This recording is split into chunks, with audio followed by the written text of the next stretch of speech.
Well, my father was Scottish, my mother was English, but came from the Channel Islands, born in Jersey. I was born in Wales, but then we left Wales after 5 months and went to Nigeria, where I lived for 4 years. Then it was expat life. There was Kuwait, Saudi Arabia, then Hong Kong, and then I was sent back to school, to a very traditional prep school and then public school in the south of England, which I loved. And then I've ended up, after a brief stint in London, living back here in the south of England, in Kent. And I suppose where I've ended up is an England that I always believed in, a sort of expat's vision of England. I suppose I'm from everywhere and then nowhere in particular, but I do feel that I belong here, really. There's a great poem by William Cowper in which he says at one point, "England, with all thy faults, I love thee still." I've always felt that.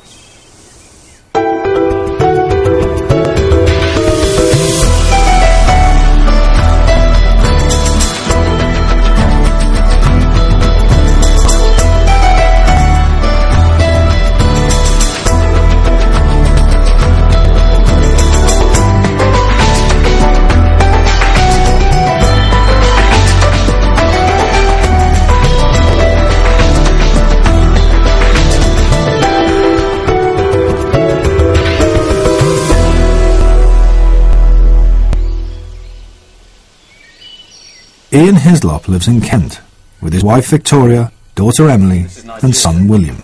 We had a walled house, sort of very arrogant. His own childhood was caught on film by his father. Is that you? Oh, that's me with a broken arm. What's he done? I fell out of a window on my birthday party when I was 3, I think. Oh, look at you. Oh, dear. Nate, Naked whoa. footage, I don't think we want this. Yeah, no, this has gone on long enough. Let's lose this. Oh, look, still walking.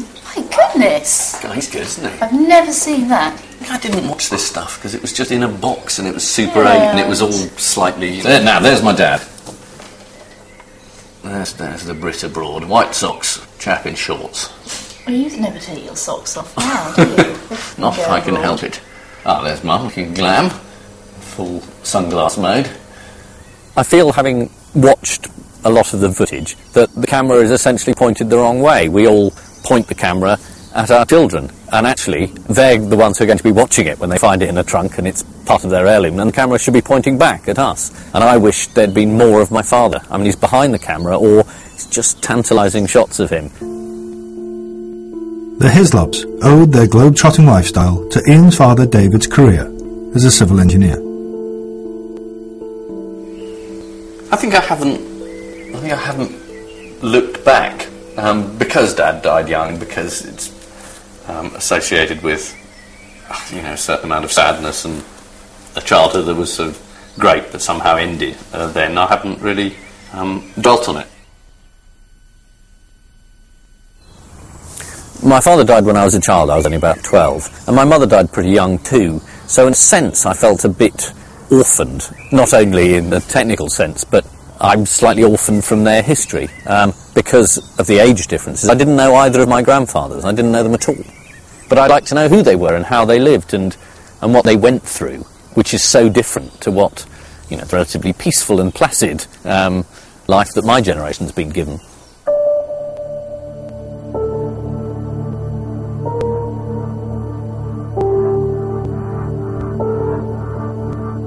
On both sides of the family, Ian's grandfathers were soldiers, fighting for king and country in an entirely different age. Ian's grandfather on his father's side fought in the First World War. Meanwhile, on his mother's side, Ian's grandfather William Beddoes fought as long ago as the Boer War and lived long enough to suffer alongside his daughter during the Second World War. It was the Beddoes' misfortune to live in the Channel Islands. My mother was born here in Jersey, and she grew up here, and she left in her late teens and never really came back. And I think it's because Jersey was occupied by the Germans during the war, and I'm sure that had something to do with it. Jersey was invaded on July the 1st, 1940. It was Ian's mother's 11th birthday. The occupation lasted 5 years. A garrison of 13,000 defended it, from the Allies. 1 German, for every 3 islanders.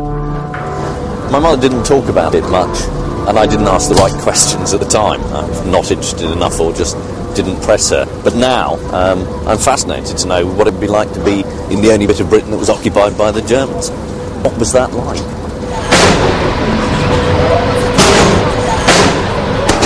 Ian's mother died more than a decade ago, and he last spent time in Jersey as a child on family holidays. So he scarcely knows many of his mother's relatives and childhood friends. Hello. Hello. You said hello. You're so like her.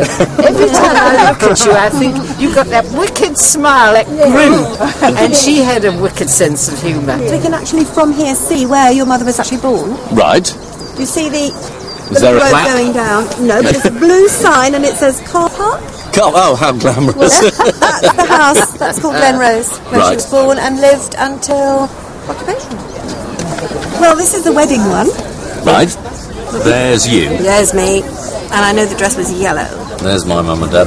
Because your mother always loved freesias, didn't she? Oh, there's my grandfather, my dad's father. That was your dad's father, right. Yeah. This picture would have been Oh, that's at the here? reception. Yes, sir. Yeah. 60 years after liberation, the occupation is still etched deep in the memories of everyone who endured it. Frustration of being stuck here and wanting to do things and knowing, I mean, you couldn't have a resistance, there were no woods that they could, but they were, there's not a lot of places to hide, are there? There was a lot of sort of boiling feelings going on. But what were you doing during the occupation then?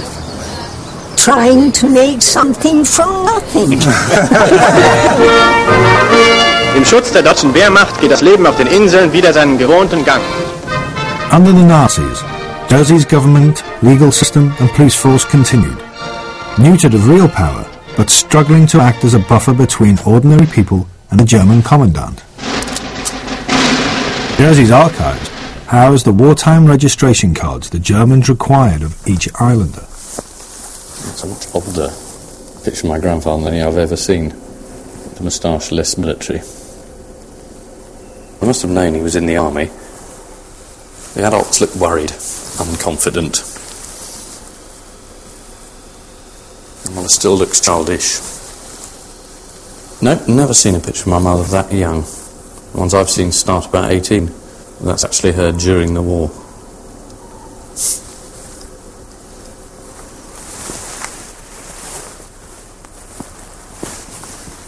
That is an amazing image.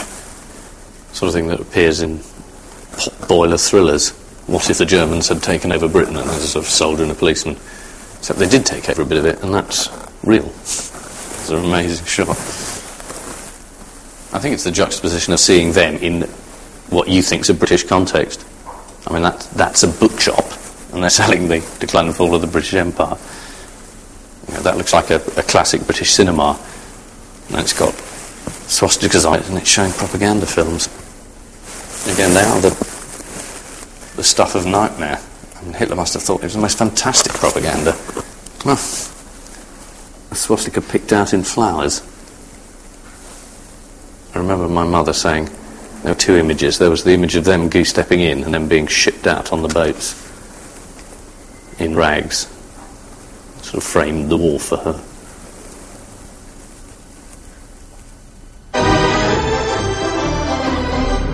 Jersey's favourite summer haunt in the 1930s was St Heliers Lido. Once the war started, most islanders avoided it because it was full of German soldiers. She knew a few swear words. Yes. Now Ian's mother's closest school friend, Iris Lefevre, is taking Ian there to meet some old classmates. Lovely. They're sitting down there. Yes, there they are. You must be John. Hello, Ian. Hello, Ian. Very nice to meet you. Under occupation and cut off from normal supplies, these teenagers grew up in the most unusual circumstances. It does sound quite grim. I mean, you must have been hungry. The clothes were very grey. Remember the clogs? Oh, the We had these wooden clogs. We had a They were a Russian, flat piece of wood, about that thick, and shaped like a foot. Solid, no give at all. Yeah. 2 pieces of car tyre Underneath, yeah. underneath, and a piece on the heel, and a piece of canvas over the top. and you got into those, and boy, you knew you had shoes on. I had bleeding ankles. As you walked along, You're such a stone lot. She says, I've got bleeding ankles, and you all laugh.